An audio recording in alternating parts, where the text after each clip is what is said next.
இயேசு கிறிஸ்துவில் பிரியமான என் சகோதர சகோதரிகளே, நயகரா நீர்வீழ்ச்சியில் ஒரு மனிதன் ஒருவன் நின்று கொண்டு அந்த நீர்வீழ்ச்சியின் இரு பக்கத்திலுமாக ஒரு பெரிய கயிறை கட்டிவிட்டு, இந்த பக்கத்திலிருந்து அந்த பக்கம் வரை நான் இந்த கயிறு மீது நடந்து போவேன் என்று மக்களோடு பேசிக் கொண்டிருப்பான். அப்போது மக்கள் எல்லாம் உம்மால் முடியும் என்று சொல்வார்கள். இவன் இந்த கயிறின் ஒரு புறத்திலிருந்து மறுபுறம் அப்படியே கடந்து போக எல்லாரும் கரங்க ஒலி எழுப்பிக் கொண்டு இந்த மனிதனுடைய பக்கத்தில் வந்து நிற்பார்கள். அப்போது அந்த மனிதன் சொல்வான், இப்போது உங்களில் ஒரு மனிதனை நான் தூக்கி கொண்டு இந்த கயிறு வழியாக அந்த பக்கத்திற்கு போவேன், அது என்னால் சாத்தியமாகுமா என்று திரும்ப கேட்பார். சாத்தியம் என்று சொல்லிக் கொண்டு இளைஞன் ஒருவன் அவருடைய பக்கத்தில் வருவார். இந்த இளைஞனையும் தூக்கி கொண்டு இந்த மனிதன் இந்த கயிறு வழியாக மறுபுறத்திற்கு நடந்து போகிற அந்த காட்சி அங்கு தென்படுகிறது. அப்போது இந்த இளைஞன், தூக்கப்படுகிற அந்த இளைஞன் ஒரு காலகட்டத்தில் திரும்ப பார்க்கிறான். பார்த்து கொண்டு கீழாக பார்த்தபோது அருவி அப்படியே ஆர்ப்பரித்து கொட்டுகிறது. அந்த நீரை பார்த்தவன் பயப்படுகிறான். பயந்தவனாக ஐயோ என்று சொல்லிக்கொண்டே இருக்கிறான். இதை கேட்ட அந்த தூக்கி கொண்டு போன அந்த மனிதன், நீ கீழாக பார்க்காதே, மேலாக பார்த்துக்கொள் என்று சொல்கிறான். அப்போது அவன் மேலாக பார்த்தபோது அந்த பய உணர்வானது அவனுக்கு குறைகிறது. குறைந்து சிறிது நேரத்திலே அடுத்த பகுதிக்கு, அடுத்த கரைக்கு அவர்கள் போய் சேர்கிறார்கள். என் அன்பு சகோதர சகோதரிகளே, ஆண்டவருடைய வார்த்தை இந்த நாளில் கொடுக்கிற அந்த சிந்தனை பயம் இல்லாமல் வாழ்கிற ஒரு வாழ்வு. ஆண்டவர் அமைதியை விதைக்க வந்திருக்கிறார். பாஸ்காவின் 3ஆம் காலத்தில் இருக்கிறோம். இந்த வார்த்தை கொடுக்கிற அந்த வாழ்வு என்னவென்று பார்க்கும்போது, நீங்கள் அமைதியை பரப்புகிற மக்களாக வாழுங்கள் என்று. இந்த உலகத்தில் வாழும்போது அந்த அமைதியை கொடுக்கிற அந்த அற்புதமான பிள்ளைகளாக நீங்கள் வளர வேண்டும் என்று சொல்கிறது தான் இன்றைய நாளின் நற்செய்தியாக இருக்கிறது. நான் அமைதியை கொடுக்க வந்தேன் என்று கடவுள் சொல்கிறார். இது உலகம் வாழ வேண்டிய ஒரு அமைதியாக இருக்கிறது. இன்று நாம் உலகத்தை பார்க்கும் போது பாருங்கள், இப்போது சுயநலம் அதிகமாகிக் கொண்டிருக்கிறது. மனிதர்கள் சக மனிதனை பார்க்க கூட பயத்தோடு வாழ்கிற ஒரு காலகட்டத்தில் இருக்கிறோம். நீ இந்த ஜாதி, நான் இந்த ஜாதி என்று பிரித்து பார்க்கிற ஒரு காலகட்டத்தில் இருக்கிறோம். ஆனால் ஆண்டவருடைய வார்த்தை நமக்கு சொல்கிற பாடம், கிறிஸ்தவன், கத்தோலிக்கன் பிரித்தாள்கிற சக்தியோடு எப்போதும் கடந்து போகக்கூடாது என்று சொல்கிற வாழ்வாக இருக்கிறது. எல்லாரையும் சேர்த்த ஒரு வாழ்வுதான். கடவுள் படைப்பில் எல்லா மனிதர்களும் சரிசமம் என்று சொல்கிற அந்த வாழ்வு. இந்த உலகத்தை யார் பிரித்தார்கள் என்று பார்க்கும் போது, ஜாதியின் அடிப்படையில், மதத்தின் அடிப்படையில் எல்லா பிரிவினையும் பார்த்து கொண்டு சக மனிதனை பார்க்கும் போது ஒரு பய உணர்வோடு தொற்றிய ஒரு வாழ்க்கையை தான் பார்க்க முடிகிறது. உங்களில் பிரிவினை இருக்கக்கூடாது என்று சொல்கிறது வார்த்தை. நீங்கள் கிரேக்கராகவோ, அப்படி நீங்கள் ஒரு நாட்டை சார்ந்து பிரிப்பவர்களாக மாறக்கூடாது என்று சொல்கிற அந்த வார்த்தையை தான் கடவுள் கொடுக்கிறார். இந்த பாஸ்கா காலத்தின் இந்த 3வது வாரம் நமக்கு கொடுக்கிற பாடம் இந்த அமைதியாக இருக்கிறது. எல்லாரையும் ஒன்று போல் பாவித்து நிறைவாக வாழ்கிற, கடவுளுடைய ஆசீர்வாதமான இந்த அன்பை கொடுக்கிற ஒரு வாழ்வாகத்தான் இருக்கிறது. அந்த வாழ்வை கடவுள் கோடிட்டு காட்டுகிறார். ஆண்டவர் அமைதியை பற்றி சொல்லும் போது 3 இடங்களில் அந்த அமைதியை பற்றி சொல்வதாக நமக்கு தெரிகிறது. கடவுள் இந்த உலகத்தில் பிறந்த போது அமைதியின் கடவுளாக இந்த உலகத்திற்கு வருகிறார். அவர் பிறந்த போது அப்படிப்பட்ட ஒரு பேச்சு அடிபடுகிறது. அமைதியின் தெய்வம் இந்த உலகத்தில் உதிப்பதாக வார்த்தைகள் சொல்கிறது. அவர் போதிக்கின்ற காலத்தில் கூட, நான் திரும்பி வரும்போது உங்களுக்காக அமைதியை நான் கொண்டு வருவேன் என்று சொல்கிற தெய்வத்தை பார்க்க முடிகிறது. அதோடு சேர்ந்து ஆண்டவர் உயிர்த்தெழுந்த பிறகு உங்களுக்கு அமைதி உரித்தாக என்று எம்மாவு சீடர்களுக்கு கடவுள் சொல்கிற அந்த வார்த்தையாக இன்றைய வார்த்தை நமக்கு இருக்கிறது. நாம் அமைதி விதைக்கிற மக்களாக இருக்கிறோமா? நமது குடும்பங்கள் எப்படிப்பட்ட சிந்தனையில் வாழ்ந்து கொண்டிருக்கிறது? நாம் விட்டு கொடுத்து அமைதியோடு சமாதானத்தோடு வாழ்கிற ஒரு குடும்பமாக நம்முடைய வாழ்வு இருக்கிறதா? அதை சோதித்தறிய கடவுள் கேட்கிறார். 2வதாக நாம் சிந்திக்கும் போது, இந்த உலகம் மாற வேண்டும், பாவ வாழ்வை விட்டுவிட்டு பரிசுத்தமாக மாற வேண்டும் என்று சொல்கிற ஒரு நிறைவின் வார்த்தையை கடவுள் கொடுக்கிறார். இந்த உலகம் இன்று பாவத்தின் அந்த மாசுகளை பற்றி தெரியாமல் போய்கொண்டிருக்கிறது. பாவத்தின் சக்தி மனிதனில் இருக்கிறது. மனிதன் பாவியாக வாழ்கிறான் என்று கூட புரியாத ஒரு வாழ்வு இன்று கடந்து போகிறது. செய்வதெல்லாம் சரி என்று அதை தவறை நிதர்சனமான உண்மையாக மாற்றுகிற ஒரு காலகட்டத்தை கடந்து போகிறது. ஒரு ஒரு பாலைவனத்தில் ஒரு தவளை ஒன்று நீருக்காக அந்த நிழலுக்காகவும் அப்படியே ஓடி ஓடி தாவி குதித்து கொண்டிருக்கிறது.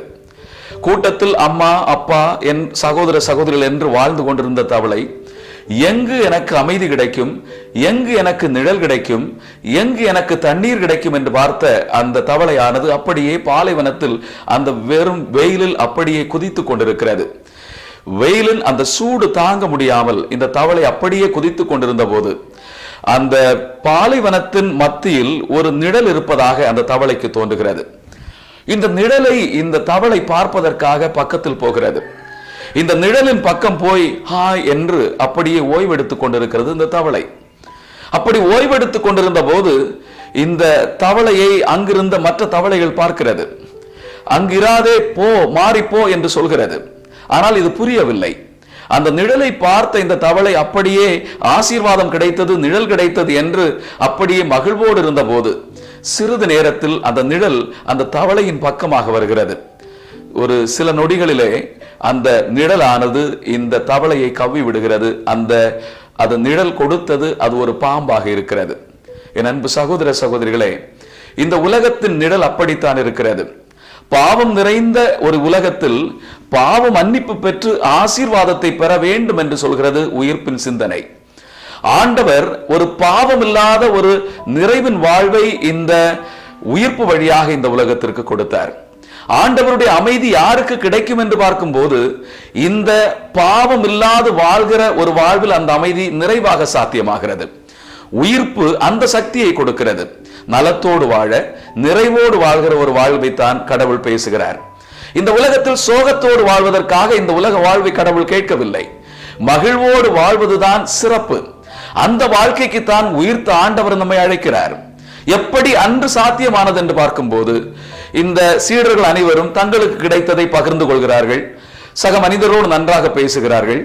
பேசி தங்களிடம் இருப்பதை பகிர்ந்து கொண்டு ஒரு அன்பின் வாழ்வை, ஒரு அன்பியத்தின் வாழ்வை அவர்கள் வாழ பார்க்கிறார்கள்.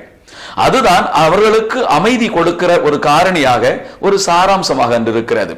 அன்பு சகோதர சகோதரிகளே, அடுத்தவன் வளரும் போது கோபப்படுகிற ஒரு வாழ்க்கையை தான் பார்க்க முடிகிறது. ஏன் நம்மோடு வாழ்ந்த சகோதரன் நம்மை விட சிறிது அதிகமாக பணம் வைத்திருக்கும் போது கடவுள் அவனுக்கு அதிகம் கொடுத்தாரே என்று கோபப்படுகிற மனிதர்களைத்தான், சுயநல மனிதர்களைத்தான் இந்த உலகம் பார்க்கிறது. ஆனால் உயிர்ப்பின் பிள்ளைகளோ அப்படிப்பட்ட பிள்ளைகள் அல்ல. பாஸ்காவின் 3ஆம் வாரம் நம்மை பார்த்து அழைப்பதெல்லாம் நீ சக மனிதன் உயரும் போது கடவுளுக்கு நன்றி சொல் என்று சொல்கிற அந்த வாழ்வாக, அந்த வார்த்தையாகத்தான் இருக்கிறது. அப்படி ஒரு சோர்வில்லாத ஒரு வாழ்வை கடவுள் பேசுகிறார். கடவுளுடைய பிள்ளைகள் எப்போதுமே பாவத்தை அழித்து நிறைவோடு பரிசுத்தமாக வாழும் போது நாம் எப்போதுமே நிறைவுள்ள பிள்ளைகளாக, மகிழ்ச்சியின் பிள்ளைகளாக இருக்க முடிகிறது. ஆண்டவர் அந்த வார்த்தையை தான் கொடுக்கிறார். அவருக்கு பிரமாணிக்கமான மந்தையை கடவுள் கேட்கிறார். பழைய ஏற்பாட்டில் ஆபிரகாமை எடுத்துக்கொள்வோம். கஷ்டங்கள் வந்த போது கூட ஆபிரகாம் தன்னுடைய வார்த்தையில் பிறழாமல் எப்போதும் இருந்தார். ஆண்டவருடைய பிரமாணிக்கமிக்க அற்புதமான மகனாக ஆபிரகாம் இருந்தார். அப்போதுதான் கடவுள் ஆசீர்வாதமான வார்த்தைகளை கொடுப்பார். நிறைவாக அந்த ஆபிரகாமின் சந்ததியை கடவுள் வளர்த்துகிறார். அப்படி ஆண்டவருடைய பிள்ளைகளாக மாறும்போது, வாழும்போது இந்த ஆசீர்வாதத்தை கடவுள் நம்மை தாங்கிக் கொள்கிறார். யோபுவின் வாழ்வை எடுத்துக்கொள்வோம். அவரை நம்பியதால், அவரை விசுவசித்ததால், அவரை நம்பிக்கையோடு பார்த்ததால் எவ்வளவோ கஷ்டங்கள் யோபுவின் வாழ்வில். ஆனால் அந்த உயிர்த்த தெய்வம் கொடுத்த அந்த ஆசீர்வாதத்தின் அந்த சிந்தனையை கொடுக்கும் போது கடவுள் யோபுவிற்கு திரும்ப அனைத்தையும் ஆசீர்வாதமாக கொடுக்கிறார். அதைத்தான் உயிர்த்த ஆண்டவரின் வாக்கு கொடுக்கிற பாடம். நீ என்னை கரம் பிடிக்க, என்னை நம்ப, உன்னை நான் ஆசீர்வதிப்பேன் என்று சொல்கிற அந்த வார்த்தையை தான் கடவுள் கொடுக்கிறார். இந்த உலக வாழ்வை எடுத்துக்கொள்ளும் போது நாம் 24 மணி நேரத்தில் எவ்வளவு மணி நேரம் கடவுளை பற்றி பேசுகிறோம்? நாம் பேசுவதெல்லாம் இந்த உலகின் பணத்திற்காக, நகைகளுக்காக, இந்த உலகத்தின் அந்த சொத்துக்களுக்காகவும் மண்ணுக்காகவும் தான் பேசுகிறோம். ஆனால் அதை கடந்து கடவுளோடு பேசுகிற அந்த நேரங்கள் எல்லாம் இப்போது இல்லாமல் போய் கொண்டிருக்கிறது. அதுதான் கடவுளை மறந்த ஒரு சமுதாயத்தில் பயம் இன்று மனிதனை தொற்றிக் கொண்டிருக்கிறது. இந்த தொற்று எப்போது வந்ததோ அப்போதிலிருந்தே இந்த ஒரு பய உணர்வு இன்று மேலோங்கி கொண்டிருக்கிறது. மனிதனுக்கு ஒரு இடைவெளி, ஒரு வெற்றிடம் வாழ்வில் இருந்து கொண்டிருக்கிறது. எவ்வளவுதான் சந்தோஷமாக இருந்தாலும் ஒரு பக்கத்தில் அவன் நான் அந்த முழுமையான சந்தோஷத்தோடு இல்லை என்று சொல்கிற ஒரு வாழ்வு தான் கடந்து போகிறது. இந்த இடத்தில் நமக்கு ஆசீர்வாதத்தை கொடுப்பது யார் என்று பார்க்கும்போது அது உயிர்த்த தெய்வமாகத்தான் இருக்கிறார். இயேசு கிறிஸ்துவின் மீதுள்ள அந்த அபரிமிதமான நம்பிக்கை நமக்கு அமைதியை, வாழ்வை, ஆசீர்வாதத்தை கொடுக்கிறது. அப்படிப்பட்ட அந்த ஆசீர்வாதத்தை பெற்ற மக்கள் எப்போதுமே மகிழ்ச்சியோடு இருப்பார்கள். அவர்கள் எப்போதுமே சந்தோஷத்தோடு மகிழ்வோடு வாழ்வார்கள். என்ன வந்தாலும் பார்த்து கொள்ளலாம் என்று சொல்கிற அளவிற்கு அவருடைய வாழ்வு இருக்கும். அந்த சீடர்களை எடுத்துக்கொள்வோம். ஆண்டவருடைய சீடர்கள் கடவுள் உயிர்த்து பார்ப்பதற்கு முன்பாக பயந்து நடுங்கிக் கொண்டு அப்படியே அமர்ந்து கொண்டிருந்தார்கள். ஆனால் எப்போது கடவுளுடைய ஆசீர்வாதம் அவர்களுக்கு கிடைத்ததோ, எப்போது அமைதியை விதைத்த தெய்வம் அவர் முன்பாக தோன்றினாரோ, அந்த இடத்தில் அவர்கள் நம்பிக்கை கொண்டார்கள். பயத்தை விட்டு அவர்கள் சந்தோஷமாக அந்த தைரியத்தோடு சமுதாயத்தை பார்க்கிற ஒரு சக்தி பெற்றார்கள். சீடர்கள் பல்வேறு நாடுகளுக்கு போகிறார்கள். உயிர்த்த தெய்வத்தை அந்த உலகமெல்லாம் கொடுத்த அந்த சீடர்களை பார்க்க முடிகிறது. அதுவரை பயந்து நடுங்கிய மக்களுக்கு ஆண்டவருடைய அந்த அற்புதமான உயிர்த்தெழுதலின் சக்தி ஆசீர்வாதத்தை கொடுக்கிறது. தீ நாவு வழியாக இறங்கிய அந்த பரிசுத்த ஆவியின் அந்த ஆற்றல் அவர்களை நிறைவாக ஆண்டவருடைய சாட்சிகளாக மாற வைத்தது. அப்படிப்பட்ட சாட்சியின் வாழ்வைத்தான் கடவுள் பேசுகிறார். இந்த உலகத்தில் சோகத்தோடு வாழ்வதால் அர்த்தமில்லை. சோகத்தை மறந்து சந்தோஷமாக இருக்க கற்றுக்கொள்வோம். இன்பத்திலும் துன்பத்திலும் அந்த சோகத்தை மறந்த மனிதர்களாக இருக்கும் போது ஆண்டவருடைய உயிர்ப்பு நமக்கு ஆசீர்வாதத்தை தருகிறது. பழைய காலத்தில் சொல்வார்கள், மார்ட்டின் லூதர் கிங் என்று சொல்கிற அந்த போராளி ஒரு நாள் கவலையோடு தன்னுடைய வீட்டில் அமர்ந்து கொண்டிருந்தாரா. கவலையோடு இருந்த போது அவரை பார்த்த மனைவிக்கு பயத்தோடும் கோபத்தோடும் இவரை பார்க்கிறார். ஏன் இவர் கவலையோடு இருக்கிறார் என்று பார்த்து கொண்டு தன்னுடைய அறைக்கு சென்று கொண்டு ஒரு கருப்பு நிற அங்கியை எடுத்து அவள் அணிந்து கொண்டு அவருடைய முன்பாக நிற்கிறார். அப்போது அந்த மார்ட்டின் லூதர் கிங் கோபத்தோடு மனைவியை பார்க்கிறார். ஏனம்மா இப்படி நிற்கிறாய் என்று கேட்டபோது, நீங்கள் ஏன் இப்படி சோகத்தோடு அமர்ந்து கொண்டிருக்கிறீர்கள்? சோகம் இந்த கருப்பு ஆடைக்கு சமம். கடவுள் இறந்து விட்டார் என்று நம்புகிறேன், அதனால் தான் நான் சோகத்தோடு இந்த ஆடையோடு வந்து நிற்கிறேன் என்று சொல்வாள். அப்போது இவருக்கு புரிந்து விட்டது. அந்த மார்ட்டின் லூதர் கிங் அப்போதே சோகத்தை மறந்து எழும்புவார். இந்த கோட்டை எடுத்து போடு என்று சொல்லிக் கொண்டு தன் மனைவியை கட்டி தழுவி கொண்டு அந்த இடத்தை விட்டு கடந்து போவார்.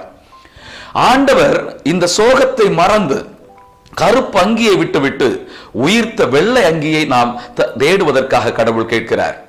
இந்த பளிச்சென்று அந்த நிறத்தை கொடுக்கிற அந்த அங்கி ஆசீர்வாதத்தின் அங்கியாக இருக்கிறது. நமது முகங்கள் அப்படி தெளிவாக வெள்ளங்கி தரித்தவர்களைப் போல இருக்க வேண்டும். உயிர்ப்பின் பிள்ளைகள் அப்படித்தான் இருப்பார்கள். நாம் எப்போதுமே சோகம் நிறைந்த மக்கள் அல்ல. குடும்பத்தில், சமுதாயத்தில் எங்கு கஷ்டம் வந்தாலும் சரி, அதையும் கடந்து வெற்றி பெறுகிற பிள்ளைகளாக வாழ வேண்டிய கிருபைதான் ஆண்டவர் கொடுக்கிற உயிர்ப்பின் சிந்தனையாக இருக்கிறது. அப்படிப்பட்ட ஒரு உயிர்ப்பில் ஆண்டவர் ஆசீர்வாதங்களை தருகிறார். இந்த உலக வாழ்வு எவ்வளவோ கவலைகளை தருகிறது. இன்று பிறக்கிற மனிதன் ஒரு நாள் இறப்பான் என்பது நியதி. ஆனால் அந்த வாழ்கின்ற அந்த பகுதியில் எப்படிப்பட்ட சக்திகளை நாம் கொடுக்கிறோம்? நமது முகங்கள் எப்படிப்பட்ட அந்த ஆசீர்வாதத்தை கொடுக்கிறது? நாம் கலகத்தின் பிள்ளைகளா, இல்லை அமைதியின் மக்களா? நம்முடைய முகத்தை பார்க்கும் போது கடவுள் எப்படிப்பட்ட முகத்தை சக மனிதனுக்கு கொடுக்கிறார்? நாம் எப்படிப்பட்ட முகத்தை கொடுக்கிறோம்? அந்த சோம்பல் நிறைந்து எப்போதுமே சோகம் நிறைந்த ஒரு முகத்தை இந்த உலகத்திற்கு கொடுக்கும் போது ஆண்டவருடைய உயிர்ப்பு நம்மில் செத்து போகிறது. என் சகோதர சகோதரிகளே, ஆண்டவருடைய கரத்தில் நமது வாழ்வை கொடுப்போம். இந்த உலக வாழ்வில் எப்போதுமே வருகின்றதை வருகின்ற வழியில் சந்திக்கிற மக்களாக, எம்மாவூசில் சீடர்களை கடவுள் பார்த்தபோது அப்படிப்பட்ட அந்த ஒரு ஆசீர்வாதத்தை, பகிர்தலை, என் அமைதியை இந்த உலகத்திற்கு கொடுங்கள் என்று சொல்கிற தெய்வத்தை பார்க்க முடிகிறது. ஆண்டவர் சந்தித்தவர்கள் எல்லாருமே அப்படிப்பட்ட ஆசீர்வாதத்தை பெறுகிறார்கள். நாம் கடவுளை எப்படி சந்திக்கிறோம்? சக மனிதனுடைய முகத்தில் அவரை சந்திக்க முடிகிறதா? இல்லை நாமும் பிரித்து பார்த்து இவன் அந்த ஜாதிக்காரன், இவன் இந்த மதக்காரன், இவனில் கடவுள் இல்லை என்று நம்முடைய சுயநல பார்வையை சக மனிதனுடைய முகத்தில் வைக்கிறோமா? கடவுள் எல்லாருக்கும் ஒன்றான கடவுள். இந்த விண்ணையும் மண்ணையும் படைத்த கடவுள் ஒரே ஒரு கடவுள். நான் ஒளியாக இருக்கிறேன் என்று இந்த உலகம் முழுவதும் ஒளி கொடுத்த அந்த கடவுளுடைய பிள்ளைகள் அவருடைய உயிர்ப்பிலே சக்தியோடு வாழ வேண்டும். இந்த சக்தியை சக மனிதனுக்கு கொடுக்க வேண்டும். வாழும் காலம் இந்த நம்பிக்கையோடு, நம்பிக்கை தெளிவோடு இருக்கும்போது கடவுள் ஆசீர்வாதங்களை தருவார்.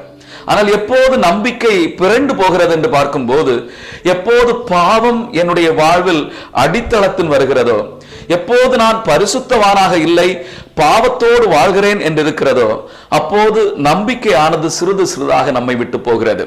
பாவத்தில் உழந்திருக்கும் போது நாம் சக மனிதனுக்கு என்ன சொல்ல முடியும்? வாழ்வை கற்றுக் கொடுக்க முடியாது. ஆனால் பாவமில்லாத பரிசுத்த வாழ்வில் அந்த ஆசீர்வாதத்தை கடவுள் கொடுக்கிறார்.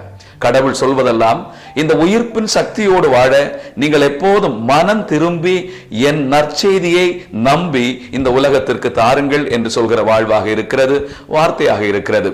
கடவுள் கரத்தில் இந்த நாளை சமர்ப்பிப்போம். என் சகோதர சகோதரிகளை, சோம்பி திரிகிற ஒரு வாழ்வல்ல, சுறுசுறுப்போடு வாழ்ந்து கடவுளுடைய பிரமாணிக்கமிக்க பிள்ளைகளாக, ஆண்டவருடைய அற்புதமான பிள்ளைகளாக, கடவுளை கண்கூடாக பார்த்து இந்த உலகத்திற்கு நம்முடைய முகம் வழியாக சக மனிதனுக்கு கொடுக்கிற பிள்ளைகளாக வாழ வேண்டிய கிருபைக்காக நாம் கடவுளோடு கேட்போம். இந்த அற்புதமான திருப்பலியிலே கடவுளோடு நாம் வேண்டுவோம். கடவுளே, என்னுடைய வாழ்வின் லட்சியம் என்ன? நீர் உயிர்த்தீர், இந்த உலகத்திற்கு எங்களுடைய பாவங்களுக்காக மடிந்து உயிர்த்தெழுந்தீர். நாங்களும் எங்களுடைய பாவங்களுக்கு மடிந்து, பாவங்களுக்கு பிராயச்சித்தம் செய்து, நாங்கள் பாவத்தை கடந்து பரிசுத்தவான்களாக உயிர்த்து இந்த உலகத்தில் உம்முடைய வார்த்தையை கொடுக்க வேண்டிய சக்தி தாரும் என்று கடவுளோடு நாம் கேட்போம். ஆண்டவருடைய ஆசீர்வாதம் மிகுந்த இந்த அற்புதமான திருப்பலியில் அதற்கான ஆசீர்வாதத்திற்காக கடவுளோடு கேட்போம். கடவுளுடைய ஆசீர்வாதத்தை இந்த அற்புதமான உயிர்ப்பின் காலகட்டத்தில் நாம் கேட்டு பெற்றுக்கொள்வோம். ஆமென்.